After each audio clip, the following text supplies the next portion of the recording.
My first question to the panel is a broad one. How do you think the proliferation of AI has changed the audio industry? That's a biggie. So Adam, let's start with you, since Pozotron is approaching AI use in the industry a bit differently than both DeepZen and SpeechKai.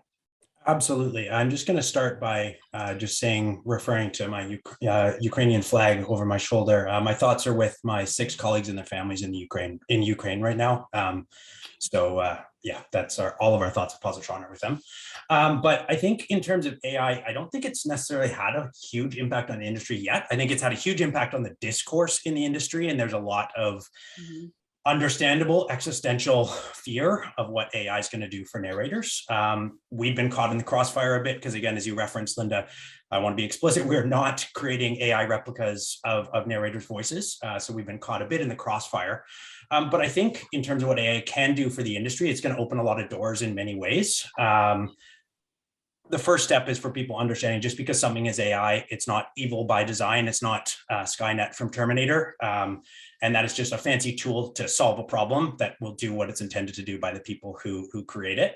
And in our case, we've harnessed AI to allow many narrators and audio producers to improve the quality of their audio storytelling and to essentially help them make better audio and not replace them in that process. I think AI is going to open up a lot of doors. Some will see them as good doors, some will see them as bad, but over the next 5 or 10 years, it's really going to make a huge number of changes in our industry. I'm going to give a different take. As a listener, I'm going to answer this in 2 ways. One as a listener, one as a business person. As a listener, I personally do not enjoy listening to AI narrated audio. It's no offense to the other people on the panel. I just don't enjoy it. I think especially fiction audiobooks are an innately human art form and to some degree requires a human to tell that story. I remember something my grade 11 English teacher, Mr. Hillis, used to say, which is the best art creates a willing suspension of disbelief in the listener or the reader. And I think you need a human to create that willing suspension of disbelief. As CEO of Pozotron, our business is based on using AI and machine learning to improve the quality of human narration audiobooks. And we generate every dollar of our revenue from human narrated audiobooks, whether they're narrator, editor, proofer, or all the way up to some of the biggest publishers in the industry. So we have a vested interest in improving the quality of human voice audiobooks because as a pragmatist, that's what's best for our business. So really, we're throwing everything we can into improve the human voice story. Again, we're all going to benefit to some degree by the industry expanding, but there are some consequences to certain types of expansion. Right.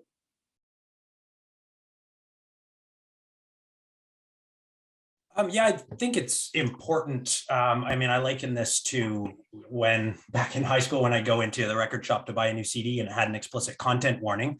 I think it's important to give consumers an idea of what is included, either how the content or whatever they're buying is made, or give some information about that. I think the major barrier to this, though, is there's no one overarching organization that would be responsible for this. At this point, you're basically leaving that up to the individual distributors.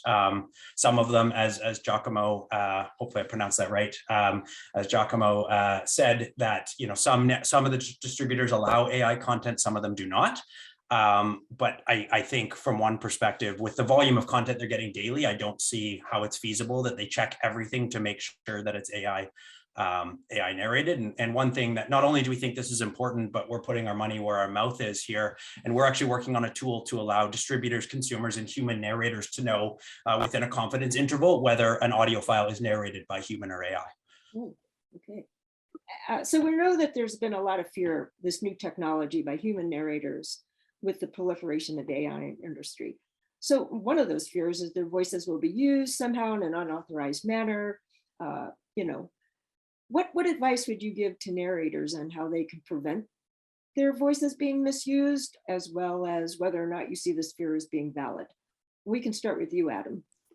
Sure. I mean, I can give one concrete example. What we've done at Pozotron, we've just released a terms of service update that guarantees that if we do something different, we change what we, in our terms of service, what we do with user data, we can't do anything without the express consent of the consenting narrator, as well as the uploader of the audio. Because in many cases, the person who uploads the audio into our system is not the narrator, it's a production company or something like that. So we are taking concrete steps to protect the narrator's voice.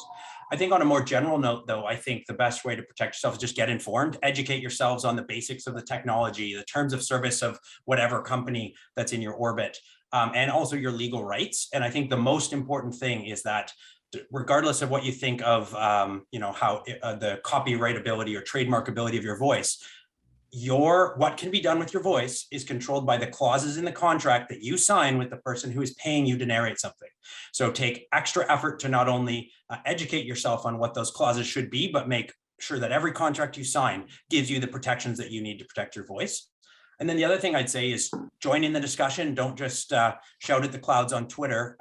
Join the APA or SAG-AFTRA or PANA or WOVO or any of these other organizations to help contribute to the discourse, because that's really the only way we're all going to be okay with the changes happening in our industry, is everyone has a voice and everyone actually puts their voice out there and makes their voice heard. I mean, we've got a ton of things in the works. I think one of the things I'm most excited for is a tool we're building right now that will allow, building off our character guide and pronunciation tools, that will allow you to scan your text for cues on how an actor could perform that character. So for example, you could say, Sherlock Holmes in Hound of the Baskervilles, give me the 20 most descriptive examples of that character speaking. So you can do a quick scan and use that to build your character voice and inform your acting decisions. And I also can foresee a future where we use AI and machine learning to help narrators and editors both record and edit their pickups much quicker. Because let's be honest, that's one of the most frustrating parts of the audiobook recording process, is fixing your mistakes. So anything that we can do to get people to as close to possible as that golden ratio of 1 hour of work to 1 hour of finished audio as we can, that's our goal with everything we do as a company.